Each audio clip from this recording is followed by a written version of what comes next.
வணக்கம். இன்றைக்கி என்னுடைய சேனலில் வந்து முட்டை சாப்பாடு செஞ்சு காமிக்கலான்னு இருக்கேன். பச்சை முட்டையாக கொஞ்சம் வேகாத போதே சாப்பாடு போட்டு மிக்ஸ் பண்ணி சாப்பாடு ரெடி பண்ணுறது. இது வந்து குழந்தைகள்லாம் ரொம்ப விரும்பி சாப்பிடுவாங்க. நல்லா டேஸ்ட்டாக இருக்கும். அது வந்து இப்போ என்னென்னா, நீங்கள் அது தேவையான பொருள் என்னன்னு நான் சொல்லிடுறேன். 1 டம்ளர் சாப்பாடு அளவு வந்து 1 டம்ளர் சாப்பாட்டுக்கு தேவையானதை மட்டும் நான் இப்போ செஞ்சு காமிக்க போகிறேன். அதுக்கு வந்து இப்படி இந்த மாதிரி பெரிய வெங்காயம் 1 எடுத்துக்கோங்க. அதுதான் 1 அரிஞ்சு வச்சுருக்கேன். 2 பச்சை மிளகாய், இதை வந்து விதையை நீக்கி எடுத்து வச்சுருக்கேன். கொஞ்சம் கருவேப்பிலை, கொஞ்சம் சோம்பு, தக்காளி 1 தக்காளி மிக்சியில் போட்டு அடித்து சாந்து எடுத்து வச்சுருக்கேன். 1 டம்ளர் சாப்பாட்டுக்கு 5 முட்டை ஊற்றிருக்கேன். நீங்கள் 4 முட்டை வேணுனாலும் போட்டுக்கலாம். நான் முட்டை அதிகமாக வேணும் அப்படிங்கிறதுனால 5 முட்டை எடுத்து உடச்சி ஊற்றி வச்சுருக்கிறேன். இதுக்கு வந்து உங்களுக்கு செஞ்சு காமிக்கிறேன் எப்படி அப்படின்னு. அதுக்கப்புறம் பொடி பார்த்தீங்க அப்படின்னா, 1 டம்ளர் சாப்பாட்டுக்கு ஒரு 1/2 டீஸ்பூன், ஏன்னா பச்சை மிளகா போட்டிருக்கனால 1/2 டீஸ்பூன் வரமிளகாத்தூள். இது வந்து வெறும் மல்லித்தூள், சீரகம் கொஞ்சம் உள்ளே போட்டு மிக்ஸ் பண்ணி அரைச்சி வச்சுருக்கோம் வறுத்து. மல்லித்தூள். இது வந்து கரம் மசாலா பொடி. இது வந்து பட்டை, கிராம்பு, சோம்பு, ஏலக்காய் இதெல்லாம் போட்டு, கல்பாசி இதெல்லாம் போட்டு பிரியாணிக்காக நான் அரைச்சி வச்சுருப்பேன் எப்போவுமே. அதில் கொஞ்சம் போட்டிருக்கேன், மணமாக இருக்கும் அப்படிங்கிறதுக்காக. இதெல்லாம் பார்த்தீங்கன்னா ஒவ்வொரு ஸ்பூன் இருக்குது.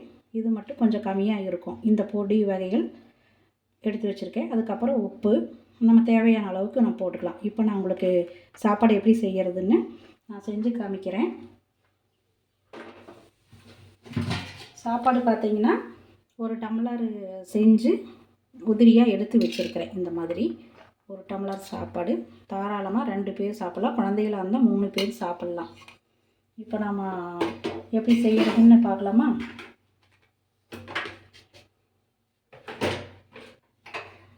அடுப்பு பற்ற வச்சுக்கிறேன்.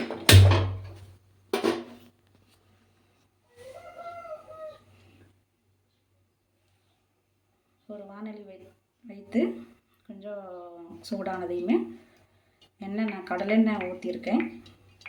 ஏன்னா கடலெண்ணெய் ஊற்றினா கொஞ்சம் டேஸ்ட்டாக இருக்கும் சாப்பாடு. அதுக்காக கடலெண்ணெய் ஊற்றிருக்கேன்.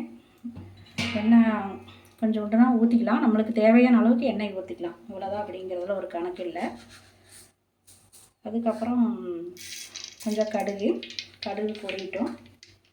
கடுகு பொரிஞ்சதுக்கப்புறம் கடலப்பருப்பு போடணும். கடலப்பருப்பு எங்கள் வீட்டில் வந்து எங்கள் பொண்ணெல்லாம் அதிகமாக சாப்பிட மாட்டேன் அப்படிங்கிறதுனால, அதை மென்று சாப்பிட்டுட்ருக்கணும் அப்படிங்கிறதுனால நான் கடலப்பருப்பு போடல. நீங்கள் கடலப்பருப்பு போட்டுக்கோங்க. கடுகு வந்து பொரிஞ்சிகிட்ருக்கு. அது கூட நான் உளுந்தம்பருப்பு கொஞ்சம் மணமாக இருக்குங்கிறதுனால கடலப்பருப்புக்கு பதிலாக உளுந்தம்பருப்பு போடுறேன். நீங்கள் கடலப்பருப்பும் கொஞ்சம் போட்டுட்டு உளுந்தம்பருப்பும் கொஞ்சம் போட்டுக்கோங்க. நல்லா மணமாக இருக்கும் சாப்பாடு குழந்தைய சாப்பிடும்போது. கொஞ்சம் பொரிஞ்சதையும் சீரகம் போட்டிருக்கேன், இந்த சோம்பு போட்டிருக்கேன், வரமிளகாய், பச்சை மிளகாய் போட்டிருக்கேன், கருவேப்பிலை போட்டிருக்கேன், வெங்காயம் போட்டேன். பெரிய வெங்காயம் போட்டிருக்கேன். நீங்கள் சின்ன வெங்காயம் வச்சாலும் போட்டு போட்டாலும் சாப்பாடு டேஸ்ட்டாக இருக்கும். நல்லா எண்ணெயில் வந்து இப்படி நல்லா வணக்கிக்கிங்க.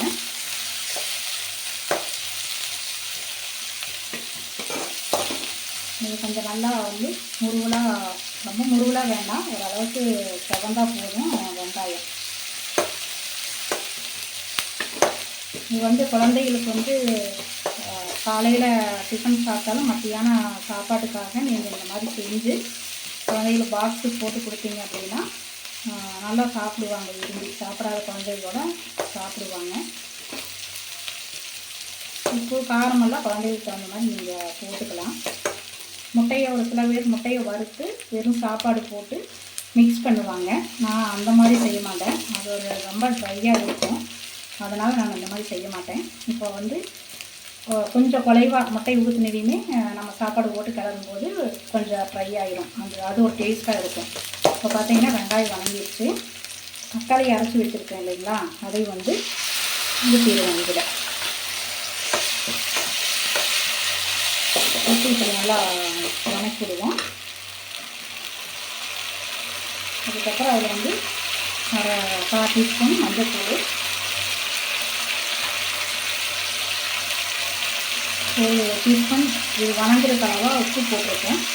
சாப்பாட்டு உப்பு போடல, அதனால் உப்பு தேவைப்படும். இது வணக்கிறதுக்கு மட்டும் உப்பு போட்டிருக்கேன், மஞ்சள்தூள். இப்போ திரும்பவும் சொல்கிறேன்,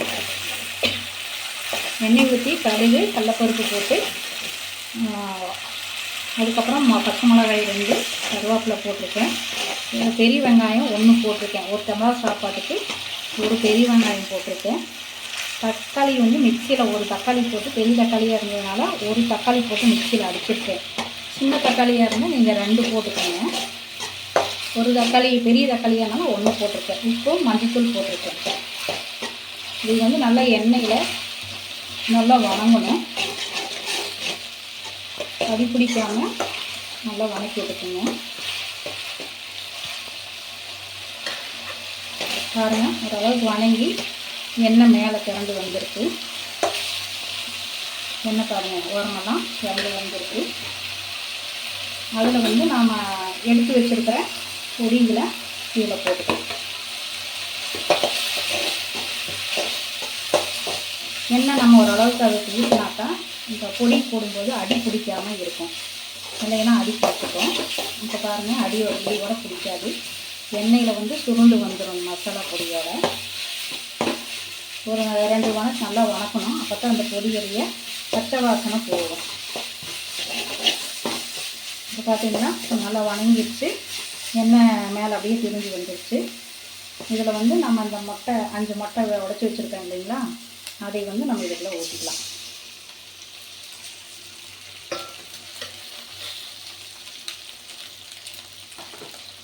ஊற்றிட்டு அடுப்பை வந்து சிம்மில் வச்சுக்கணும்.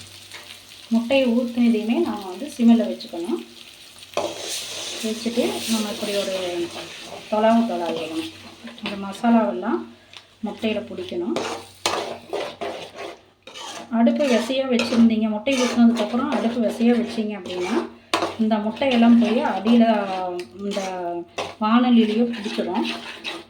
அதனால் நம்ம விசையாக வைக்கக்கூடாது, கொஞ்சம் கம்மியாக வச்சுக்கணும். நல்ல மசாலாவை நல்லா இப்படி கலந்து வைக்கணும். ஏன்னா நம்ம உப்பு ஒரு ஸ்பூன் போடலாம், ஏன்னா சாப்பாடுக்கு உப்பு இல்லை. அதனால் வந்து நம்ம உப்பு இதுக்கு முதல்ல ஒரு ஸ்பூன் போட்டிருக்கோம் தக்காளி வணங்கும்போது. இப்போ வந்து முட்டை உடச்சி ஊற்றுனதுனால ஒரு ஸ்பூன் போடலாம். சாப்பாடு கிளறிட்டு உங்களுக்கு தேவையாக இருந்தால் உப்பு போட்டுக்கலாம். பார்த்திங்களா, இப்படி குலைவாக இருக்கும். இன்னும் கொஞ்சம் அடுப்பு வந்து விசைய வச்சுக்கலாம் ஓரளவுக்கு, ஏன்னா மசாலாவில் கலக்கிட்டோம்.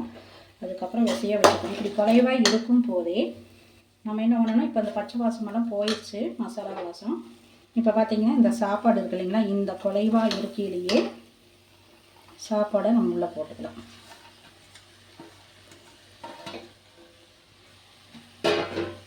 சாப்பாடு உள்ளே போட்டு அடுப்பு சிம்மிலேயே இருக்கட்டும். இப்படி நல்லா வணக்கணும். அடுப்பு சிம்மில் இருந்தால் தான் உங்களுக்கு அடி பிடிக்காமல் இருக்கும். அதுக்காக மெதுவாக அடுப்பு வச்சே செய்யுங்க. கொத்தமல்லி தழை இல்லை, இருந்தால் அதை கொஞ்சம் கிள்ளி எடுத்து வச்சுருந்துருப்பேன்.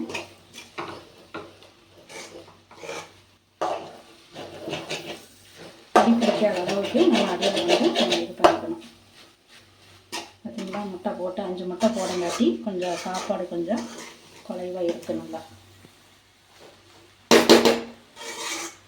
இப்போ நம்ம தொலைவிட்டோம். ஒரு செகண்டு அந்த முட்டை மசாலா வந்து சாப்பாட்டில் பிடிக்கணும். அதனால் 1 நிமிஷம் இருக்கட்டும். 1 நிமிஷம் இதை மூடி வைப்போம். இப்போ பாருங்கள், 5 நிமிஷம் ஆயிடுச்சு. சாப்பாட்டில் மசாலாலாம் பிடிச்சிருச்சு.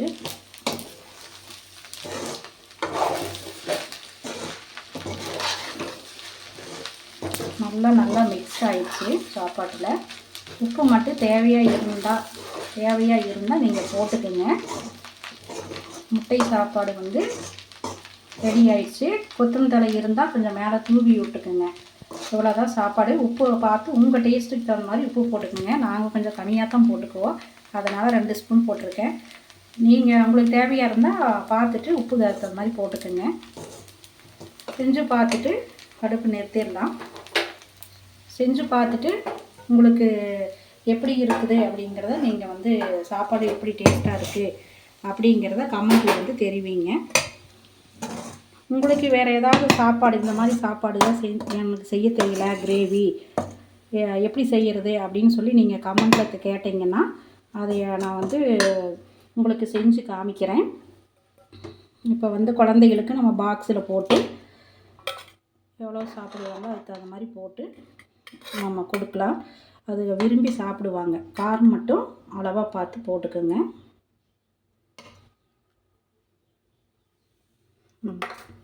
சாப்பாடு, முட்டை சாப்பாடு ரெடி. நீங்கள் செஞ்சு பார்த்து சாப்பிட்டு பார்த்துட்டு டேஸ்ட்டாக இருக்கா, எப்படி இருக்குது அப்படிங்கிறது மட்டும் நீங்கள் கமெண்டில் சொல்லுங்கள். நீங்கள் சொல்கிறத வச்சு தான் நான் ஒவ்வொரு வகையான சாப்பாடுகளும் உங்களுக்கு நான் செஞ்சு காமிக்க முடியும். நெல்லிக்காய் சாப்பாடு செஞ்சு காமிக்கிறேன், மாங்காய் சாப்பாடு செஞ்சு காமிக்கிறேன், அதுக்கப்புறம் கருவேப்பிலை சாப்பாடு செஞ்சு காமிக்கிறேன், பிரண்டை சாப்பாடு செஞ்சு தரேன், பிரண்டை சட்னி, பிரண்டை புளிக்குழம்பு, இதெல்லாம் உங்களுக்கு ஒவ்வொரு ஐட்டமாக நான் செஞ்சு காமிக்கிறேன். அவ்வளோ ரொம்ப டேஸ்ட்டாக இருக்கும். நீங்கள் வந்து சாப்பிட்டு பார்த்துட்டு எவ்வளோ டேஸ்ட்டாக இருக்கா என்னங்கிற மட்டும் எனக்கு கமெண்ட்டில் சொல்லுங்கள். மட்டன் கிரேவி இதெல்லாம் வந்து ஒவ்வொரு டிப்ஸாக உங்களுக்கு நான் போடுறேன். ரொம்ப நன்றி, வணக்கம்.